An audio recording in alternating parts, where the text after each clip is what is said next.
I was standing in the Morrison Family Enterprises warehouse, surrounded by stacks of inventory boxes, when I heard my brother's voice echoing from the office above.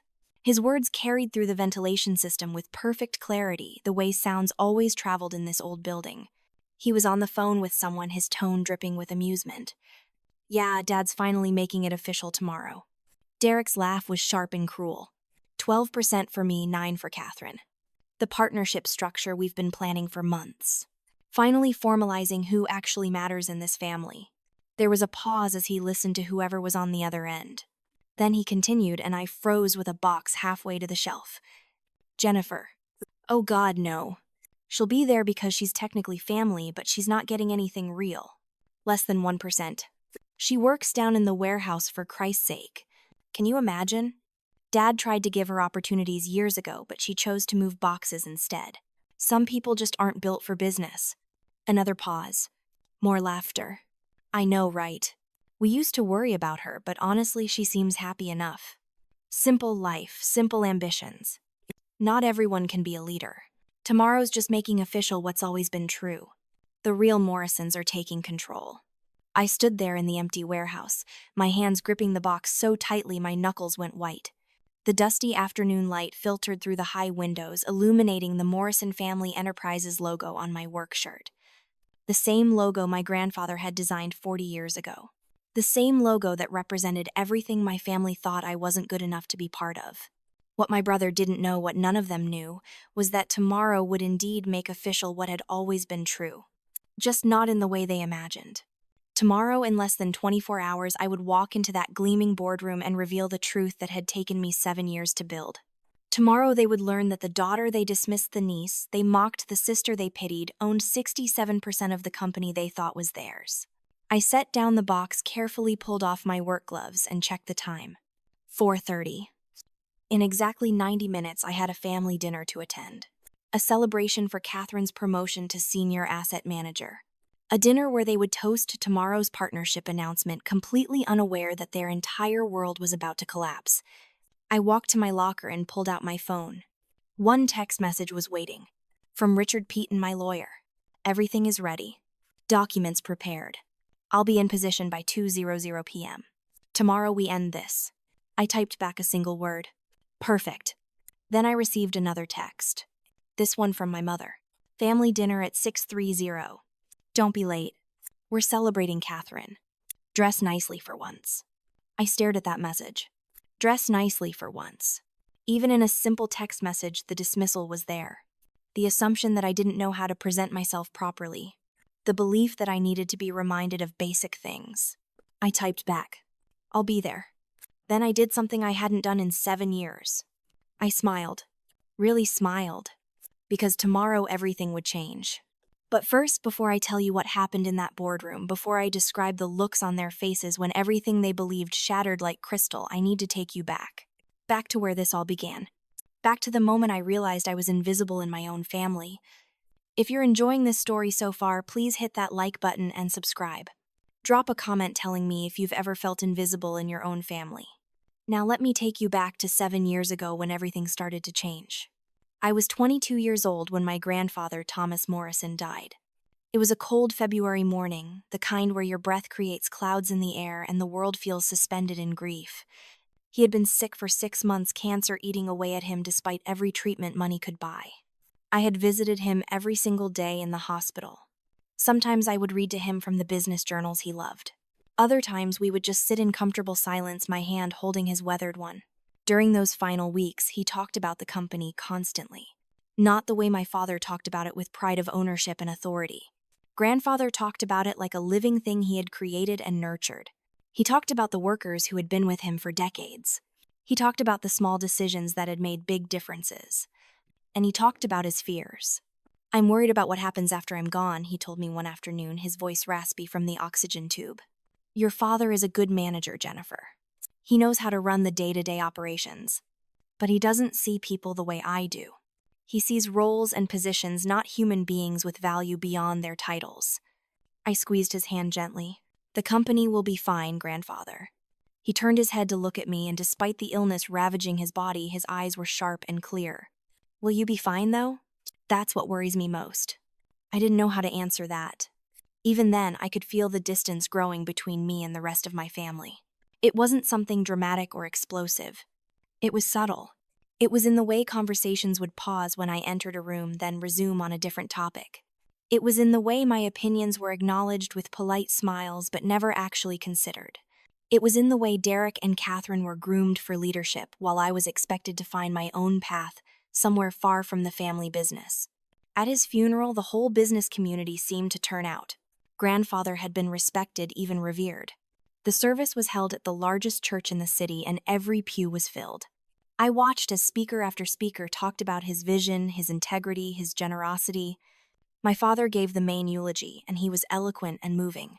He talked about learning at his father's knee, about the responsibility of carrying on the Morrison legacy, about honoring what had been built. I stood in the back with the extended family, distant cousins and relatives I barely knew. My mother, father, Derek, and Catherine occupied the front row. There was technically space for me there, but somehow it had never been offered and I had never asked. It was a physical manifestation of something I had felt for years. I was Morrison by blood, but not by belonging. After the service, during the reception at my parents' house, I overheard a conversation I wasn't meant to hear. I had gone to the kitchen to get more coffee when I heard Derek and Catherine talking in the adjoining hallway. "Do you think Dad will keep Jennifer involved with the company?" Catherine asked, her voice low but not quite a whisper. Derek laughed, a sharp sound without real humor. "Involved how? She's never shown any interest in business. She barely graduated from community college with some generic liberal arts degree. What would she even do? I don't know. I just feel bad for her sometimes." Catherine's tone was sympathetic in the way people are sympathetic about someone else's misfortune. Like she's the odd one out. She is the odd one out. Derek's voice was matter-of-fact. "Look, I love my sister, but let's be realistic. Some people are built for business and leadership and some people aren't. Jennifer is sweet, but she's not ambitious. She's not driven. She'll probably end up teaching or doing some nonprofit work or something.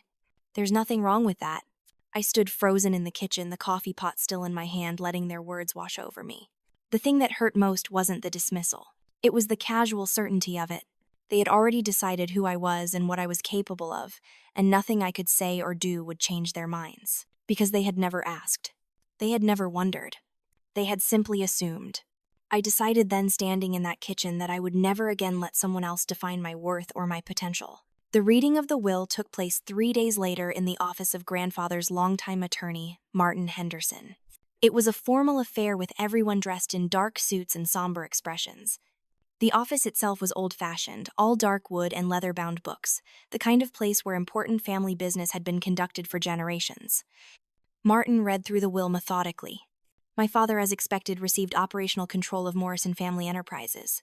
He was named CEO with full authority over management decisions, strategic planning, and daily operations. The relief on his face was visible. This was what he had been preparing for his entire adult life. Derek received a trust fund of $2 million structured to pay out over 10 years.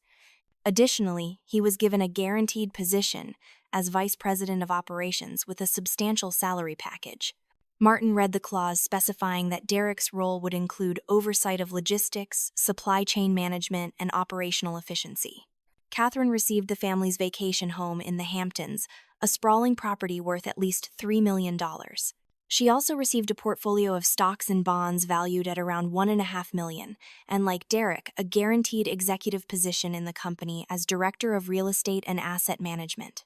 My mother received several properties, including a commercial building in downtown that generated significant rental income, various investment accounts, and the right to remain on the company board of directors for life. As Martin read through these bequests, I watched my family's reactions. There was satisfaction, certainly. A sense that the inheritance was fair and appropriate. My father kept nodding as each provision was read, as if mentally checking off boxes on a list he had already prepared. Derek and Catherine exchanged pleased glances. My mother dabbed at her eyes with a handkerchief, though. Whether from grief or relief or both, I couldn't tell. Then Martin cleared his throat and said my name. Jennifer Morrison. Everyone turned to look at me, and I saw surprise on several faces. I don't think they had expected me to be mentioned beyond some small token gesture. Jennifer is to receive a private letter from Thomas Morrison to be delivered to her personally and confidentially. Martin handed me a sealed envelope across his desk. The paper was thick and expensive, and I could feel the weight of several pages inside. This letter is not to be shared with other family members unless Jennifer chooses to do so. It is her sole property. I took the envelope, feeling its weight in my hands. My mother's lips pressed together in a thin line. Derek and Catherine looked puzzled. My father's expression was harder to read. Maybe he was annoyed that there was something private between his father and his daughter, something that excluded him. "Is that all?"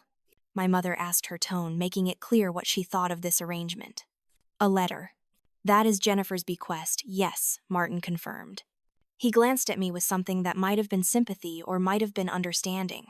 He had known my grandfather for 40 years. Perhaps he knew more than he was saying. The meeting concluded shortly after. As we filed out of the office, I heard my mother whisper to Patricia, her closest friend who had attended for support. "A letter? Thomas left that girl a letter. What is she supposed to do with that?" Patricia murmured something consoling about sentimental value. In the parking lot, my father approached me. His expression was awkward, caught between obligation and dismissal. "Jennifer," he began, "I know this might seem unfair to you. The will, I mean. But your grandfather and I had many conversations about succession planning. He felt that Derek and Catherine showed the aptitude and interest for business leadership, and that you might be happier pursuing other paths." I nodded slowly. "Did grandfather say that I didn't have aptitude for business?" My father hesitated. "He said you were different, that you saw the world differently than the rest of us." I interpreted that to mean business wasn't your calling. "I see," I said quietly. "Look, if you need anything, financial help or career guidance, you just have to ask. You're still part of this family." My father's tone was sincere, but there was something in it that made me feel like a charity case, someone who needed to be taken care of rather than someone who could take care of themselves. "Thank you," I said. "I'll be fine." That evening, alone in my small apartment, I finally opened my grandfather's letter. My hands were shaking. The envelope contained 4 pages in his distinctive handwriting. It was dated just 2 weeks before he died, written during one of those final days when he was still lucid and strong enough to hold a pen. "My dearest Jennifer," the letter began. "If you are reading this, I am gone, and I suspect your family has already begun to show you who they truly are. I have watched for years as they overlooked you, dismissed your quiet intelligence, and assumed your gentleness meant weakness. They are wrong." I read those words 3 times, tears streaming down my face. He had seen it. He had understood. The letter continued. "Your father is my son, and I love him, but he has a blind spot when it comes to recognizing potential in people who don't present themselves in conventional ways. Derek is aggressive and confident, so your father sees a leader. Catherine is articulate and polished, so your father sees competence. You are quiet and observant, so your father sees passivity." He could not be more mistaken. I have spent decades building Morrison family enterprises, and I know something your father has yet to learn. The loudest voice in the room is rarely the wisest. The person who demands attention is rarely the one who deserves it most. You, my dear Jennifer, have spent your whole life watching, listening, and learning. You notice things others miss. You understand people in ways that cannot be taught in business school. Grandfather went on to explain the structure of the company in detail. He had deliberately separated ownership from operational control. My father had been given management authority, but the actual ownership of the company was distributed among various shareholders, some family, most not. The Patterson Family Trust held 18% from grandfather's original business partner. Henderson Holdings had 12% from an early investor. Chin Investments held 9% from a strategic partner who had helped with expansion. There were dozens of smaller shareholders, each holding between 1 and 5%. I have maintained detailed records of every shareholder, he wrote. I know their financial situations, their family dynamics, their long-term goals. Some of them have held these shares for 40 years out of loyalty to me personally. When I am gone, many of them will be open to selling if the right offer comes along. I am giving you this information not as a burden but as an opportunity. He provided names, contact, information notes about each shareholder's circumstances. Some needed liquidity for retirement. Others wanted to divest from family businesses to pursue their own interests. A few were holding shares that had become inconvenient as company dynamics changed. It was a roadmap exactly as he had described in his letter. But there was more. Attached to the information about shareholders was a bank account number and instructions for accessing it. Jennifer, I have set aside $800,000 for you in a private account that your father and the rest of the family know nothing about. This money comes from personal investments I made over my lifetime, separate from the company and from my estate. It is yours free and clear to use as you see fit. $800,000. I stared at that number, my mind racing. It was more money than I had ever imagined having. The letter's final section was both instruction and challenge. Use this money wisely, Jennifer. Invest it. Grow it. Learn everything you can about business, about finance, about how companies are built and sustained. And when you are ready, when they have pushed you too far or excluded you once too often, use what you have learned to buy back what should have been yours all along. You have a gift for seeing value where others see nothing. Trust yourself. Be patient. And when the moment comes, be bold. The letter was signed with his full name, Thomas Jonathan Morrison, and dated. At the bottom, in slightly shakier handwriting, he had added a postscript. I am prouder of you than you will ever know. You remind me of who I was before success made me cautious. Don't let their doubts become your limitations. Show them what I always saw in you. I sat on my apartment floor and cried for hours that night. Not from grief, though, I was grieving. Not from anger, though, I was angry. I cried from relief. Relief that I hadn't imagined the distance and the dismissal. Relief that someone had seen me clearly and valued what they saw. Relief that I had permission, even encouragement, to fight back. When the tears finally stopped, I made a decision that would shape the next 7 years of my life. I would do exactly what my grandfather had instructed. I would learn, grow, invest, and ultimately reclaim my place in the family business. But I would do it quietly, invisibly. I would let them continue to underestimate me right up until the moment I showed them exactly how wrong they had been. The next morning, I did something that shocked everyone who knew me. I went to the Morrison Family Enterprises headquarters and asked to speak with the HR manager. When she arrived, looking polite but confused, I told her I wanted to apply for a position in the warehouse. The warehouse. She repeated, clearly uncertain she had heard correctly. Miss Morrison, we have several entry-level positions available in administration and customer service, even in the training program for management candidates. I appreciate that, I said firmly. But I'm interested in the warehouse. I want to learn the business from the operational level. I want to understand how products move, how logistics work, how the fundamental processes of the company actually function. She looked at me like I was speaking a foreign language, but she took my application. I'll need to speak with your father about this, she said slowly. Of course, I replied. I expected she would. 2 hours later, my father called me into his office. He was sitting behind his massive desk, the one that had belonged to grandfather, looking bewildered and mildly concerned. Jennifer, he began without preamble, Sandra from HR tells me you want to work in the warehouse. That's correct. Why? He spread his hands in a gesture of complete incomprehension. I can offer you a position that uses your education, that has growth potential that would be more appropriate for a Morrison family member. I want to understand how the company really works, I explained.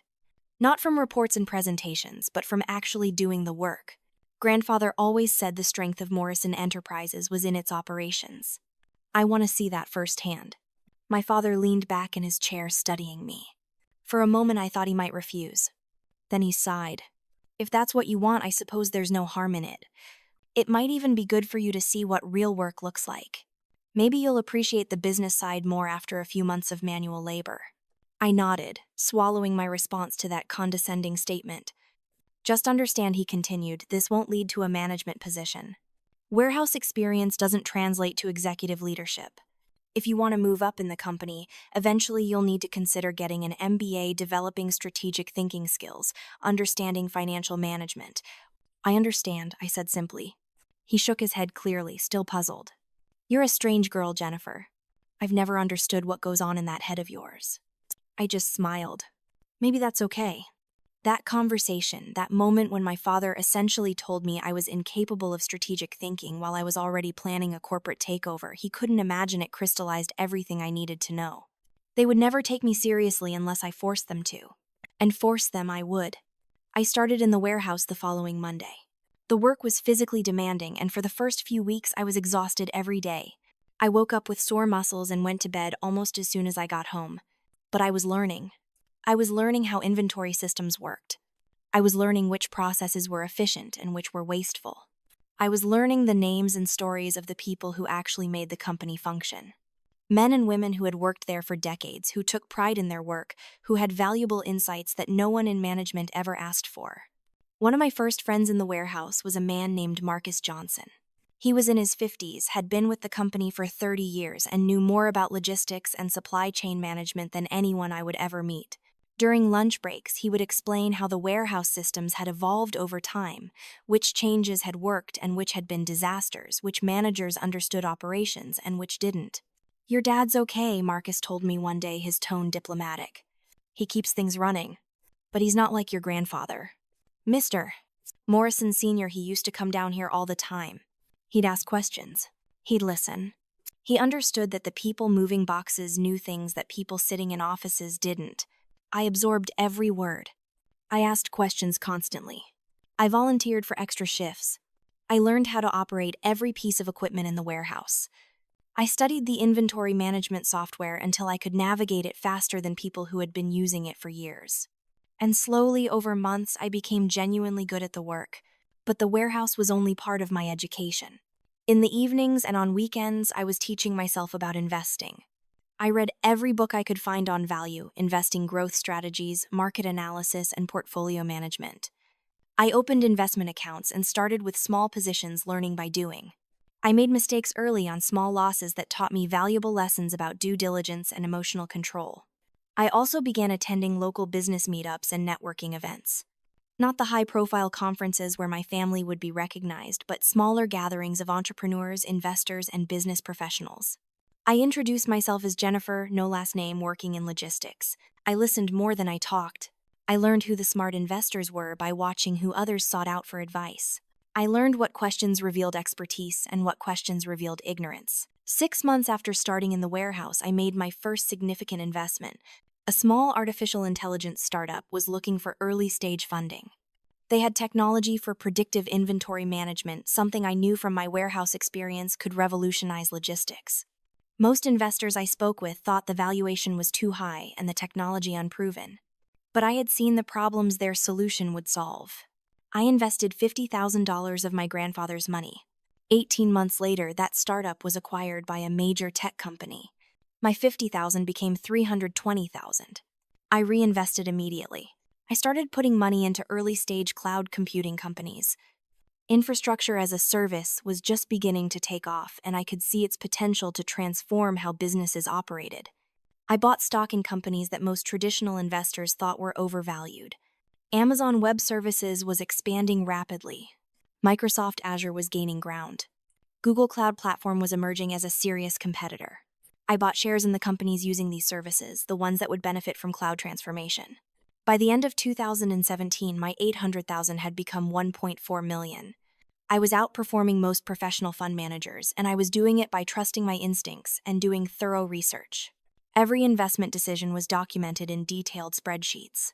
Every company I invested in was one I had studied extensively.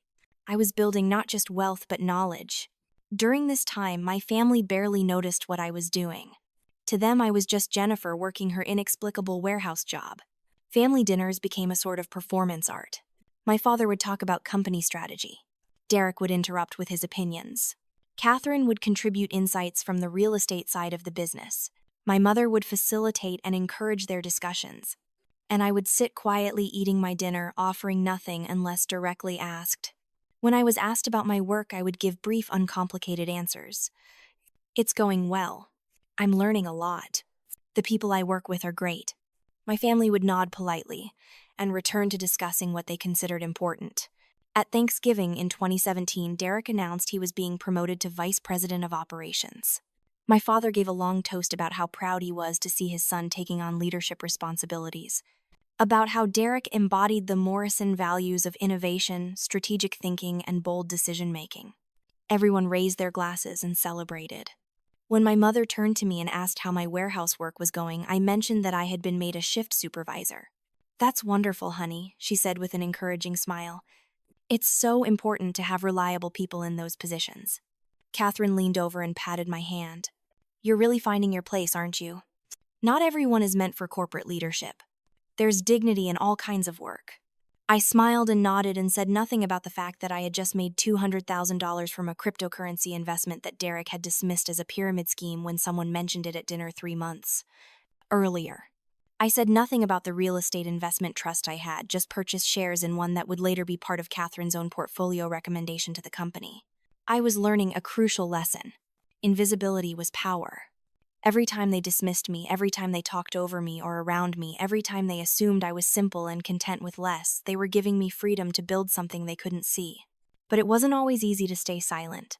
There were moments when the dismissal cut deep, when I wanted to scream at them, that they had no idea who I really was or what I was capable of.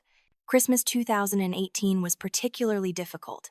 We gathered at my parents' house as always, the elaborately decorated tree dominating the living room, gifts stacked underneath. My father gave Derek an antique compass that had belonged to our great-grandfather.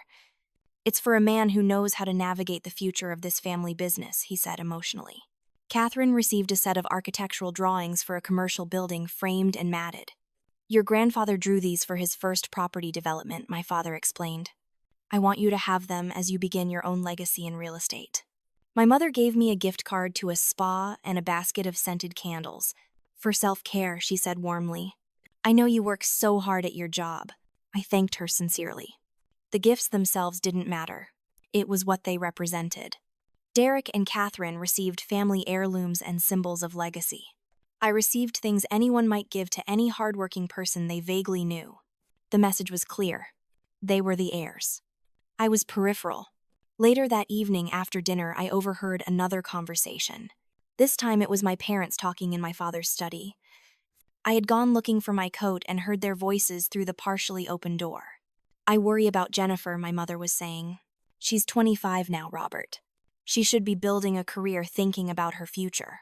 Instead, she's stuck in a dead-end warehouse job." "She seems happy enough," my father replied. "Maybe we just have to accept that our youngest daughter is more simple in her ambitions. Not everyone needs to run a company or manage properties. Maybe Jennifer is content with a quiet, uncomplicated life.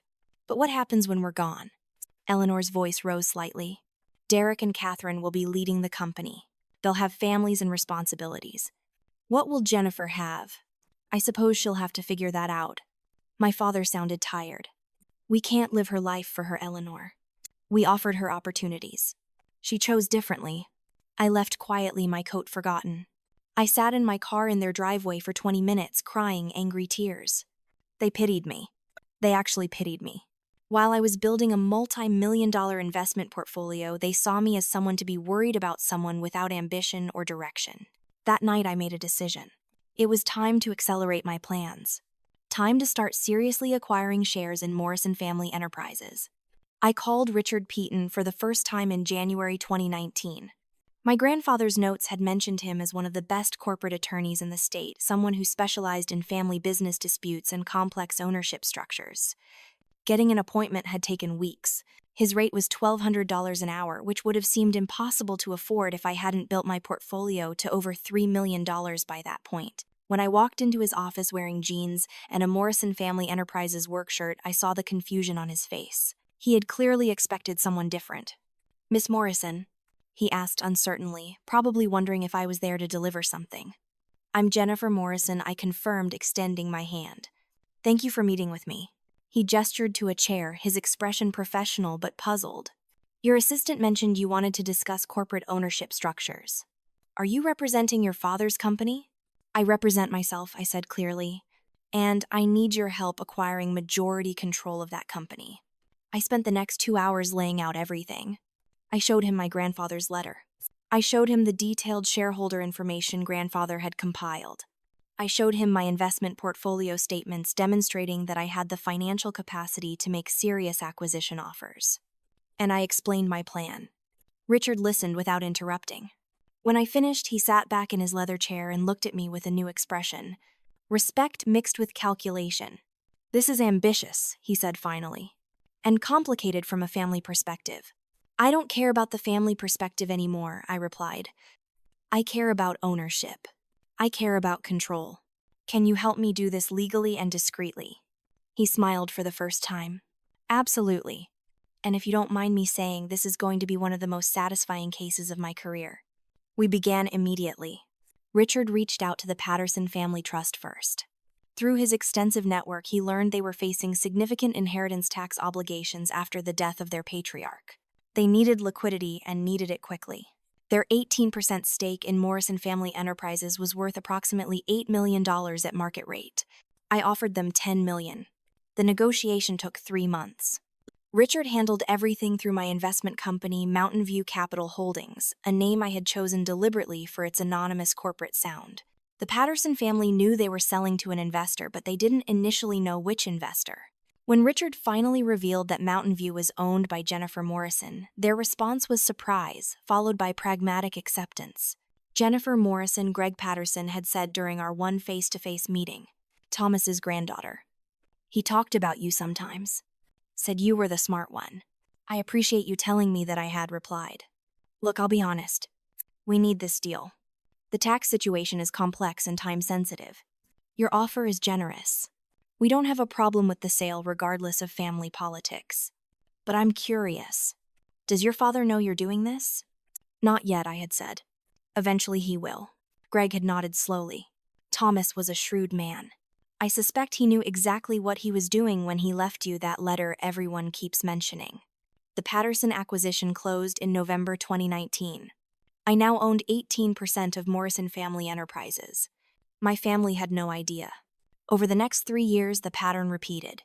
Richard would identify potential sellers. We would approach them discreetly. We would offer attractive prices. And one by one, I would acquire shares. Henderson Holdings Group needed to divest from legacy investments to focus on new ventures.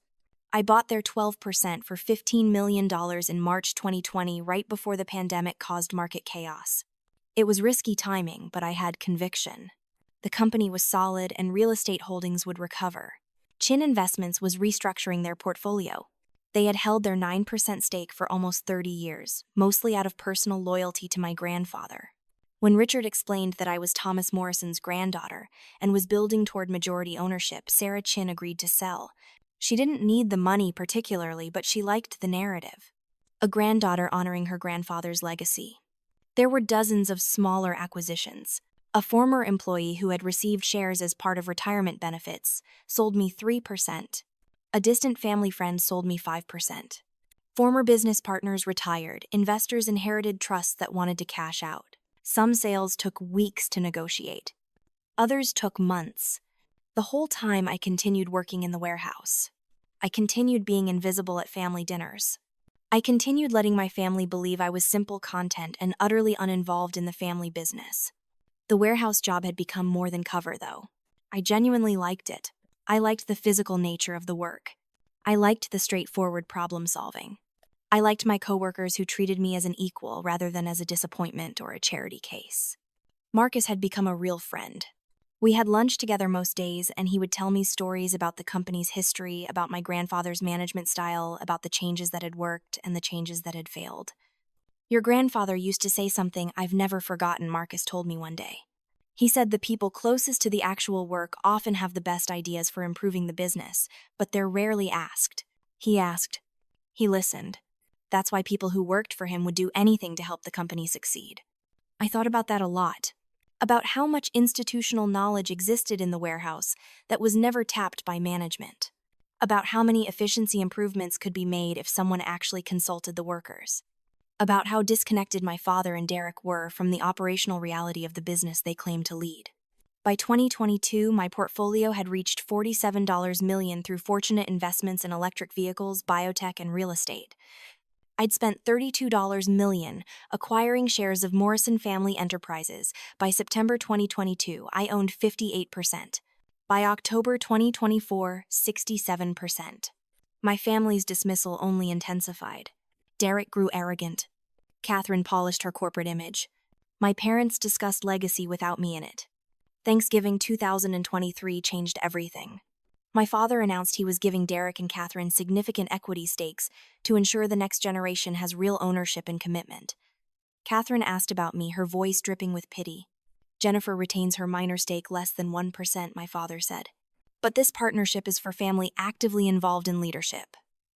Derek added confidently, Jennifer prefers warehouse work. Not everyone is cut out for executive responsibility, I smiled. You're right. Not everyone is. That night I called Richard. I'm ready. As soon as father announces his plan officially, I want to walk into that meeting and show them exactly what they've been missing. This will detonate your family relationships, Richard warned. They detonated it years ago, I replied. They just didn't bother to tell me. We spent months preparing documentation, legal briefs, verification records, and a comprehensive presentation. Richard made it undeniable, shocking, and legally bulletproof. We only get one chance, he said. We need to make it count. In March 2024, my father sent out a formal memo announcing a board meeting for mid-April. The purpose was to present and vote on the new partnership structure. All family members were required to attend. I received the memo like everyone else. A generic email with the date, time, and location. No personal note. No acknowledgement that this decision would affect my standing in the family business. Just an administrative notification. I replied with a simple confirmation. I'll be there. The night before the meeting, my family held a dinner to celebrate. They were already treating the partnership structure as a done deal. Derek talked expansively about his vision for expansion. Catherine discussed new real estate opportunities. My father presided over it all with satisfied authority. Eleanor turned to me at one point. Jennifer, dear, you've been awfully quiet. This is an exciting time for the family. It certainly is, I agreed. You're not upset, are you? About the partnership structure. Your father and I worry that you might feel left out. I shook my head. I'm not upset at all. Everyone deserves what they've earned. She smiled, relieved. I'm so glad you understand. You've always been the easygoing one. After dinner, Derek cornered me in the hallway. Hey, I just want you to know this partnership thing isn't personal. It's just business. You're still my sister. I know, I said quietly. And look, if you ever need anything, if you ever want to talk about career planning or maybe going back to school for an MBA or something, I'm happy to help. You don't have to spend your whole life in the warehouse. I appreciate that, Derek. He nodded, satisfied that he had been kind to his less successful sister. You're a good person, Jennifer. You just need more ambition, you know. I drove home that night feeling a strange calm. Tomorrow would change everything. Tomorrow, the people who had spent years telling me what I lacked would discover what I had built. Tomorrow, invisibility would become revelation. I barely slept. I kept rehearsing what I would say, how I would handle their reactions, how I would assert control without losing myself in the process. My grandfather's words from his letter kept echoing in my mind. Show them what I always saw in you. The next morning, I went to my warehouse shift as usual.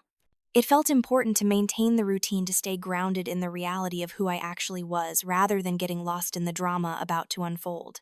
Marcus asked if I was okay. I seemed distracted, he said.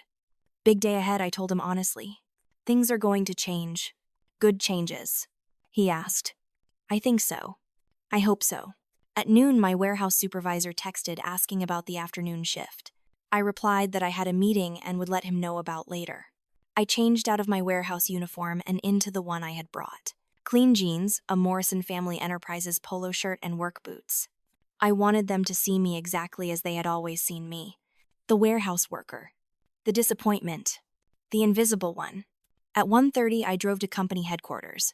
The building loomed above me, glass and steel and corporate power. I had been inside countless times but had always felt like an outsider. Today, for the first time, I was walking in as the majority owner. They just didn't know it yet. The lobby receptionist looked surprised to see me. Miss Morrison, the board meeting is on the top floor. I know, I said calmly. Thank you. I took the elevator up, my heart pounding but my mind clear. When the doors opened, I could hear voices coming from the boardroom. Laughter. The confident tones of people who believed they knew exactly how the day would unfold. I stood outside the glass-walled room for a moment, watching them. My father at the head of the table, shuffling papers and preparing his presentation. My mother beside him, perfectly groomed and confident. Derek and Catherine sitting together, already acting like the partners they believed they would become. Board members and investors scattered around the table, all waiting for the meeting to begin. I pushed open the door. A few people glanced up as I entered, but most continued their conversations. I recognized everyone in the room. Greg Patterson from the Patterson Family Trust. Sarah Chin from Chin Investments. Marcus Henderson representing Henderson Holdings Group, even though they had sold their shares. Various board members and company executives. And my family clustered at the head of the table like royalty holding court. I walked to the back row of observer chairs and sat down quietly. It was exactly where I belonged in their minds. Out of the way. Insignificant. A witness to decisions being made about a company they believed they controlled. My father called the meeting to order at exactly 2 o'clock. His voice carried authority and satisfaction. Thank you all for being here today. This is a historic moment for Morrison Family Enterprises. We are formalizing a partnership structure that will position this company for continued growth and success for generations to come. He clicked a remote, and the screen behind him lit up with the first slide of his presentation. A complex flowchart showing ownership percentages, voting rights, and partnership tiers. I studied it carefully, noting how thoroughly he had planned this redistribution of power that wasn't actually his to redistribute. This structure, he continued, has been designed to reward those individuals who have demonstrated serious commitment to the company's mission-proven business acumen, strategic vision, and the capital necessary to participate in major investments. We are not simply handing out equity. We are building a coalition of partners who will drive this company forward. He gestured to the screen. As you can see, we will be establishing several tiers of partnership. Senior partners who will hold between 9 and 12% equity each. Junior partners who will hold between 3 and 5%. And advisory partners who will hold smaller stakes but contribute specialized expertise. My mother was watching the presentation with obvious pride. Derek was leaning back in his chair trying to look casual but unable to hide his excitement. Catherine was taking notes, her expression serious and professional. The centerpiece of our growth strategy, my father continued, is the Riverside Property Development Project. This represents a $15 million investment with projected returns exceeding 200% over 5 years. It's ambitious, it's bold, and it requires the kind of capital and commitment that this partnership structure enables. He clicked to the next slide, showing architectural renderings of the proposed development. Mixed-use commercial and residential space in a rapidly growing area. The financial projections were impressive, assuming everything went according to plan. To make this work, we need partners who can contribute not just expertise but significant capital. My father's voice took on a more serious tone. Partners who understand that leadership in business requires skin in the game. Real investment. Real risk. Real commitment. I watched several board members nodding along. This was the kind of language that resonated in boardrooms. Bold vision. Strategic thinking. Capital commitment. My father was good at this performance. He always had been. Now let me introduce the proposed partnership allocations, he said, clicking to a new slide. This one showed names and percentages. Derek Morrison, 12% equity stake effective immediately upon approval. Senior partner responsible for operations and logistics expansion. Derek sat up straighter, trying to maintain composure but clearly thrilled. Catherine Morrison, 9% equity stake, effective immediately upon approval. Senior partner, responsible for real estate development and asset management. Catherine's smile was carefully controlled but genuine. My father continued through a list of junior partners. Various executives who had been with the company for years, each receiving between 3 and 5%. Their faces showed surprised gratitude. They hadn't known this was coming. These allocations represent approximately 47% of new partnership equity, my father said. Combined with my existing 43% holdings, this brings the total structured ownership to 90% of Morrison Family Enterprises. He paused, letting the numbers sink in. The remaining shares are held by minor stakeholders, including family members with less than 1%.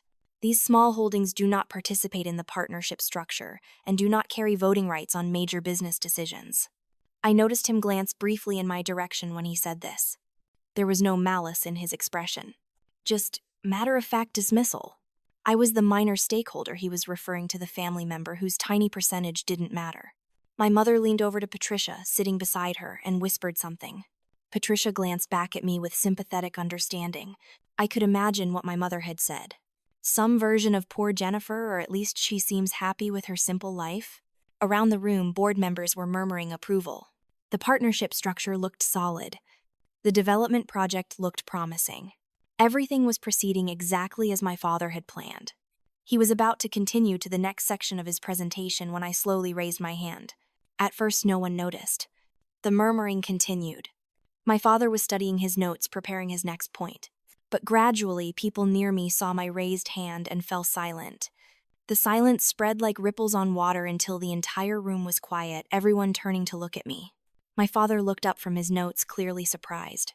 Jennifer, he said, and I could hear genuine shock in his voice that I was even present. I didn't realize you were here. He recovered quickly, his tone shifting to one of polite condescension. Do you have a question about the partnership structure?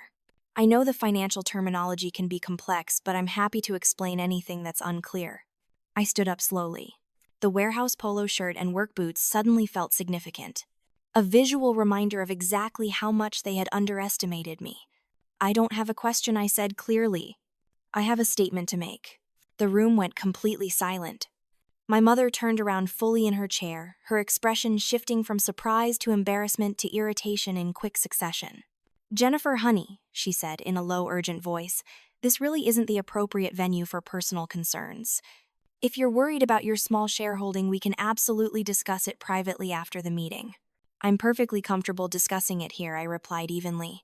At a shareholder meeting where decisions about equity distribution are being made, this is exactly the right venue. My father's patience was starting to fray. I could see it in the tightness around his eyes. Jennifer, I appreciate that you're interested in the business, but as I just explained, the partnership structure is specifically designed for qualified business leaders. People with proven expertise, strategic capabilities, and substantial capital to invest in major projects. Your role in the company is valued, but it's different. I understand your criteria, I said calmly. That's exactly why I'd like to invite my legal representative to join this meeting. The confusion in the room was palpable. Derek actually laughed a sharp bark of disbelief. Your legal representative? You have a lawyer. Yes, I said simply. I pulled out my phone and sent a text message I had already composed that morning. One word. Now, the response came immediately. 2 words. Coming in. My father's composure was cracking. Jennifer, what exactly is going on here? I didn't answer. I just waited. Everyone waited. The tension in the room was thick enough to cut. Then the boardroom door opened and Richard Peaton walked in. I watched the color drain from my father's face. Everyone in the business community knew Richard Peaton. He was legendary. He was also notoriously expensive and selective about his clients. His presence meant something significant was happening. Good afternoon, Richard said smoothly, his voice cutting through the shocked silence like a knife. Richard Peaton and Associates. I represent Miss Jennifer Morrison in all matters relating to Morrison Family Enterprises and have done so for the past 7 years. 7 years. I saw that detail hit my family like a physical blow. I had hired Richard Peaton 7 years ago, right after my grandfather died, which meant I had been planning something for 7 years while they had dismissed me as directionless and simple. My mother found her voice first. Richard Peaton. Her voice was shaky. How does she afford your fees? Richard smiled politely, his expression giving nothing away. I've had the pleasure of representing Miss Morrison since 2019. Our professional relationship has been excellent, and her accounts have always been settled promptly and in full. Derek stood up abruptly, his face flushed. She works in a warehouse. Your rate is $1,500 an hour. The math doesn't work. Actually, my rate is $1,500 per hour, Richard corrected with mild amusement. And as I mentioned, Miss Morrison has never had difficulty meeting those fees. But we're not here to discuss billing arrangements. He walked to the conference table and set down his briefcase. The sound of it clicking open seemed unnaturally loud in the silent room. Mr. Morrison, he said, addressing my father directly, you've just presented a partnership structure allocating 90% of company equity among various parties. Is that accurate? Yes, my father said warily. That's correct. But I'm not sure what concern that is of Jennifer's legal representation.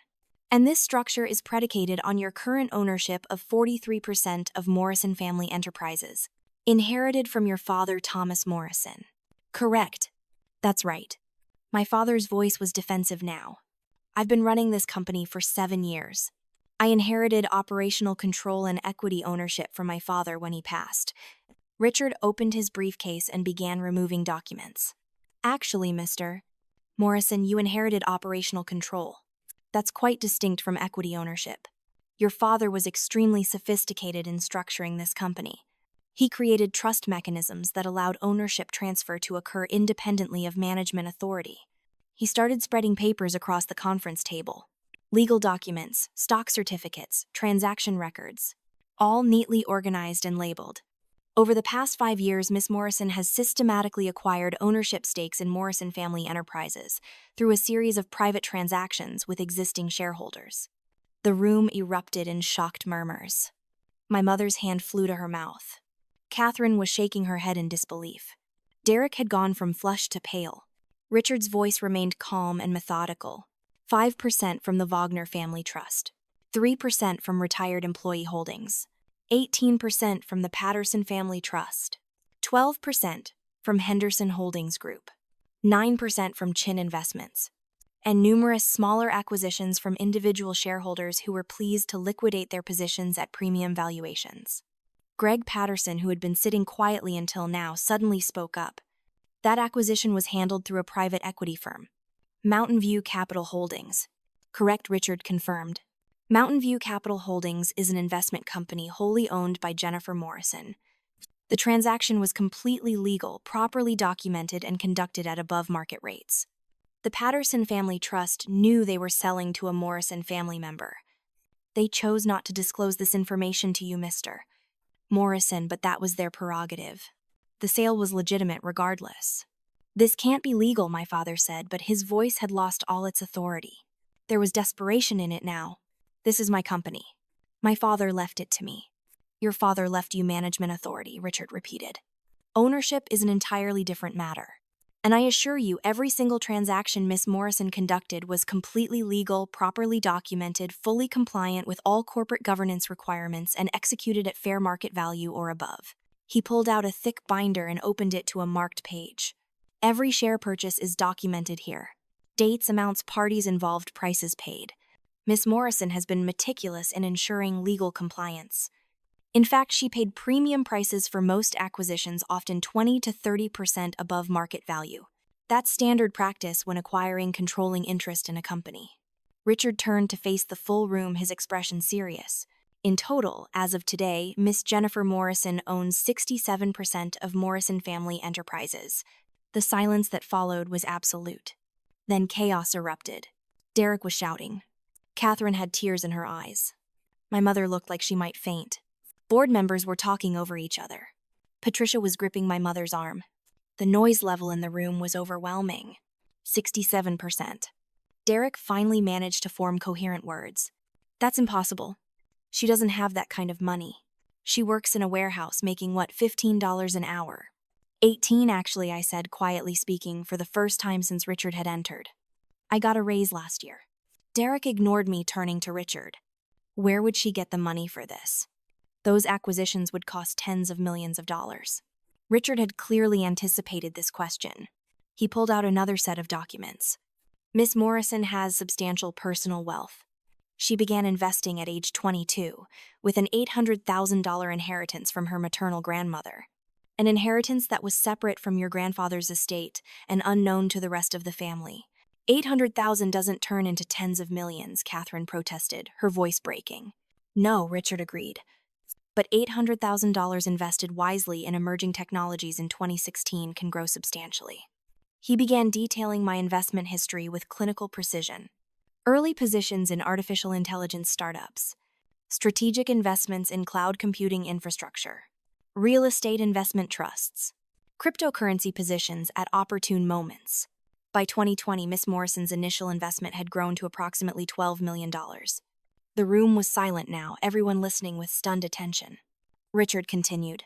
By 2023, through continued strategic investing, Miss Morrison's portfolio had grown to $47 million. Her current personal net worth, separate from her holdings in Morrison Family Enterprises, exceeds $93 million. I watched my father, mother, brother, and sister all stare at me as if I were a complete stranger. In some ways, I suppose I was. They had never really known me. They had only known the version of me they had constructed in their minds. The simple one. The content one. The one who lacked ambition and capability. Eleanor was the first to speak directly to me, her voice shaking. You've been a millionaire for years. For years, and you've been working in a warehouse. Yes, I said simply. Why? The word came out as almost a plea. Why would you do that? Because I wanted to understand how the business actually works, I replied. Not from spreadsheets and presentations, but from the operational level. Grandfather always said the real strength of this company was in its operations, in the people doing the actual work. I wanted to see that for myself. I wanted to learn what you never bothered to teach me. But why hide it? Catherine asked, tears now openly streaming down her face. Why not just tell us what you were doing? Would you have believed me? I looked around the room, making eye contact with each family member. If I had walked into a family dinner 5 years ago and told you I was building a multi-million-dollar investment portfolio, would any of you have taken me seriously? Or would you have patted my head and told me to focus on being realistic? No one answered, because we all knew the truth. I continued, my voice steady. If I had told you I was acquiring shares in the company, would you have seen it as legitimate business strategy? Or would you have seen it as little Jennifer playing pretend, trying to be something she wasn't capable of being? Still no answer. This doesn't make sense, Derek said desperately. Why work in the warehouse if you had money? Why live in that tiny apartment? Why drive that old car? Because those things are real, I said quietly. The warehouse work is honest and grounding. My apartment is comfortable and paid for. My car runs fine. I didn't need luxury. I needed purpose. I needed to know who I was beyond money and family name. And I needed all of you to show me who you really were when you thought I couldn't do anything about it. Greg Patterson cleared his throat, breaking the heavy silence. Jennifer, I want to say something. When the Patterson Family Trust sold our shares to Mountain View Capital, we did so because we were facing a substantial inheritance tax burden. We needed liquidity quickly. Your offer was fair and actually generous. We were grateful for it. He turned to look at my father. And I want to be very clear about something. We knew we were selling to a Morrison family member. Jennifer's lawyer made that disclosure. We chose not to mention it to you, Robert, because frankly it wasn't our place. The sale was legitimate business between us and Jennifer. If you weren't aware of her financial capabilities, that's a family communication issue, not a legal one. Sarah Chin nodded slowly. Chin Investments sold our stake for similar reasons. We had held those shares for 3 decades out of loyalty to Thomas Morrison. When Jennifer approached us, explained her vision, and offered a fair price, we were happy to sell. She impressed us. Her business acumen, her strategic thinking, her understanding of the company's potential. We had no reservations about the transaction. Marcus Henderson spoke up. Henderson Holdings no longer holds shares, obviously, but I remember when we sold to Jennifer. This was 3 years ago. She paid us $15 million for our 12% stake. At the time, we thought maybe we were taking advantage of her eagerness. In retrospect, she knew exactly what she was doing. That stake is worth significantly more now. She was the smart one in that transaction, not us. I watched my father absorbing all of this information. His entire reality was crumbling. The company he thought he owned, he didn't. The daughter he thought was simple and directionless had outmaneuvered him completely. The power structure he had just announced allocating equity he didn't actually have was meaningless. So what happens now? My father finally asked, his voice hollow. I looked at Richard. He gave me a small nod. This was my moment. Everything I had worked for, every dismissive comment I had endured, every family gathering where I had been treated as less than, all of it had led to this exact moment. I took a deep breath and began. Here's what happens. The partnership structure you just presented is void. You don't have the authority to allocate equity you don't own. There will be no partnership shares distributed without my explicit approval as the majority shareholder. Derek made a small sound of despair, but I continued. However, I want to be clear about something. I have no interest in day-to-day management of this company. I actually like my job. I like my life. I like the work I do and the people I work with. So this isn't about me taking over operations. A flicker of hope appeared in my father's eyes. Dad, you'll continue as CEO. I said this directly to him. You're good at management. You understand the business systems. You have relationships with key clients. I'm not going to disrupt that. But there will be conditions. I counted them off on my fingers. First, all major business decisions, anything involving more than $5 million in capital expenditure or strategic commitments, require my approval. You'll submit proposals, I'll review them, and we'll make decisions together. Second, Derek and Catherine, you'll both continue in your current roles. But you'll report to a new chief operating officer from outside the family. Someone with real operational expertise who can provide oversight and mentorship. I'll be hiring that person, and I expect full cooperation. Derek started to protest, but I held up my hand. I own 67% of this company, Derek. I can restructure it however I want. I can fire everyone and bring in a completely new management team. I'm choosing not to do that because honestly, you're both reasonably competent at your jobs. But I will not hesitate to make changes if necessary. Third, I continued looking at my mother. There will be no more family meetings where company business is discussed without me. No more decisions made about my role or lack thereof without my presence. If there's a shareholder meeting, I expect to be notified and included as the principal shareholder. No more treating me like an afterthought. Fourth, I turned back to my father, this Riverside property development project. It's not automatically approved just because you want to do it. I'll review all the financials, all the projections, all the contracts. Richard will conduct legal due diligence. If it makes sense, we'll proceed. If it doesn't, we won't. $15 million is too much money to invest without proper oversight. I've been planning that project for months, my father said weakly.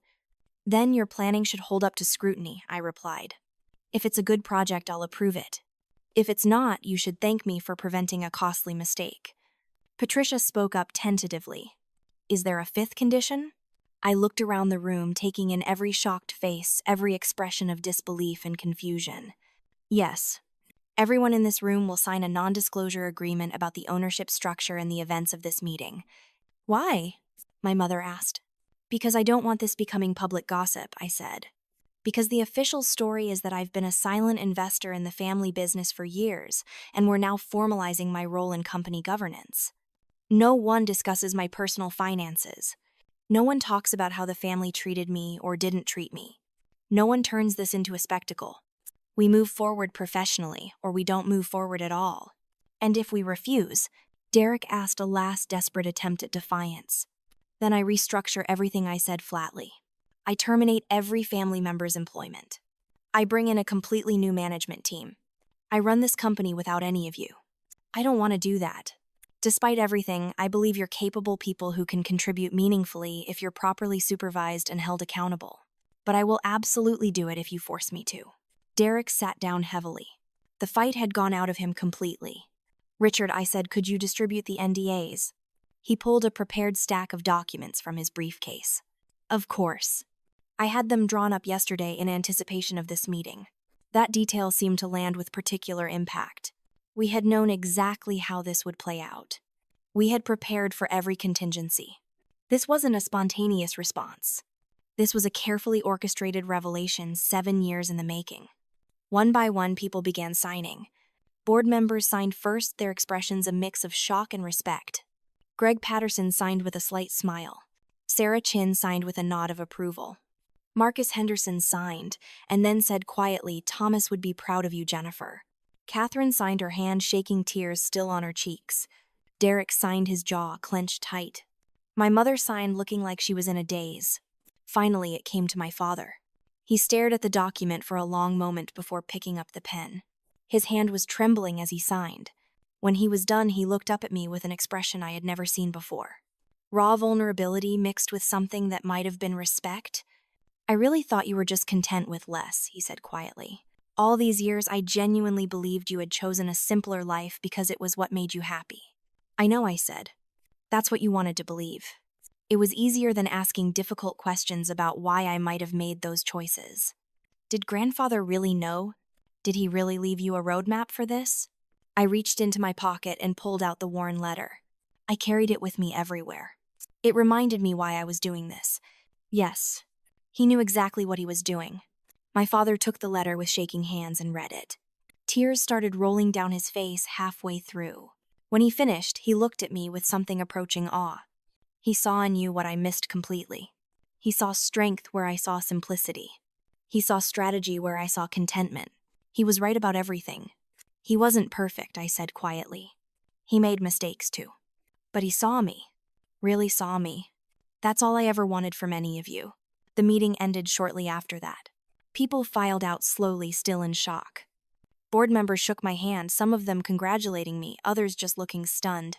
Greg Patterson stopped before leaving. Your grandfather once told me you were the smart one. I didn't understand what he meant then. I do now. After everyone else had left, my family remained. Just the 5 of us in that big boardroom. The silence was heavy and uncomfortable. Eleanor spoke first. All those family dinners where we talked about the business and you just sat there quietly.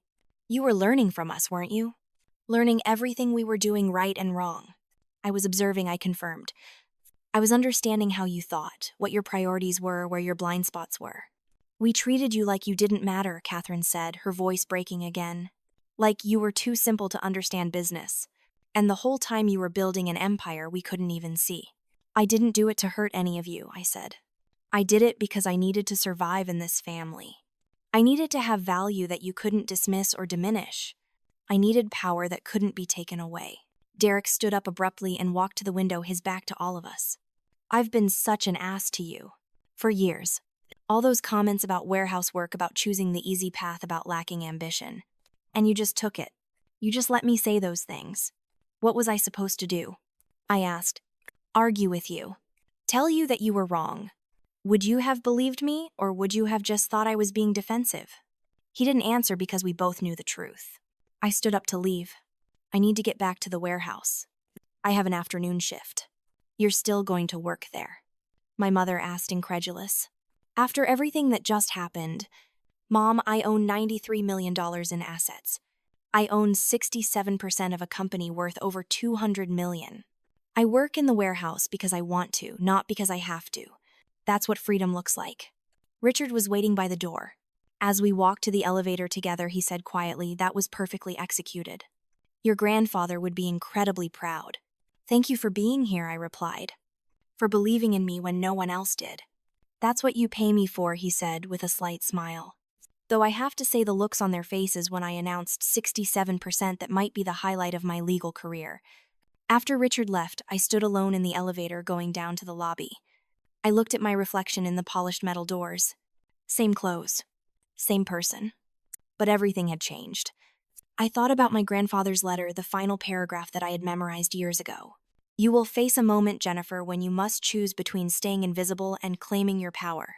When that moment comes, remember that true strength isn't about domination. It's about standing up for yourself while maintaining your integrity. Make them see you, but don't become them. When I walked back into the warehouse at 3:30, Marcus was the first person I saw. He took one look at my face and said, meeting went okay. You could say that, I replied. Things are going to change around here. Better operations oversight, more investment in equipment and training, actual attention to the people doing the work. He grinned. Sounds like somebody got promoted. Something like that. As I picked up my scanner and headed back to work, I felt something I hadn't felt in years. Peace.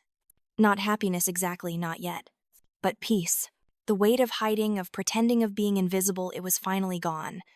They knew who I was now. They knew what I was capable of. I would never be dismissed again. Over the following weeks, things settled into a new normal. My father remained CEO, but now consulted me on every major decision.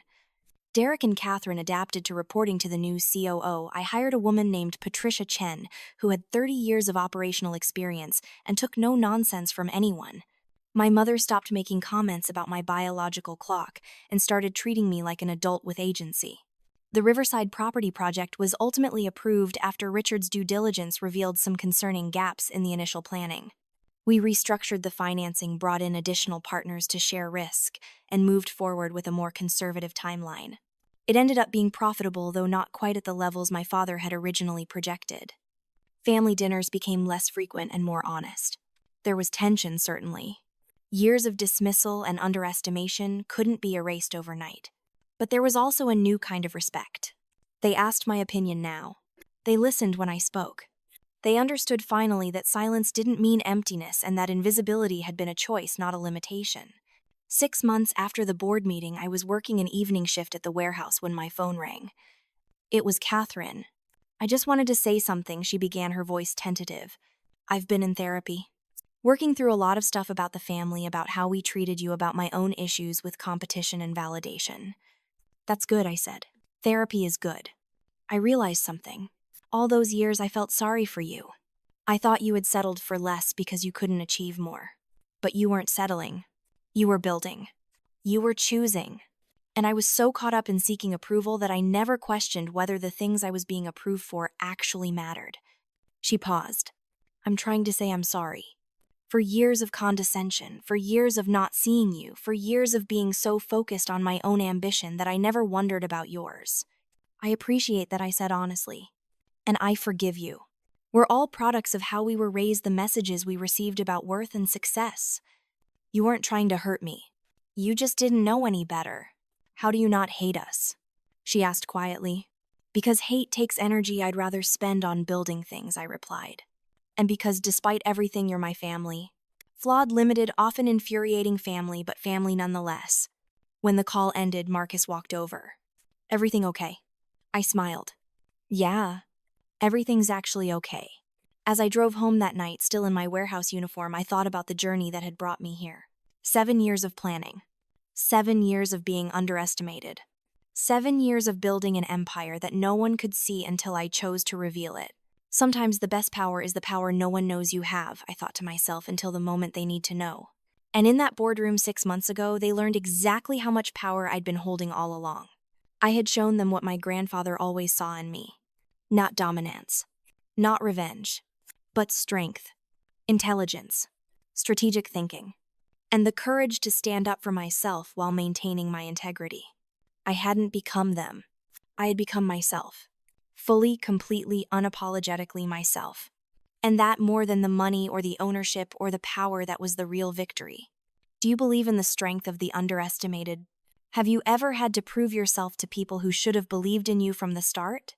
Drop your thoughts in the comments below, and don't forget to like and subscribe for more stories about taking back your power. What would you do if you were in Jennifer's position? Let me know.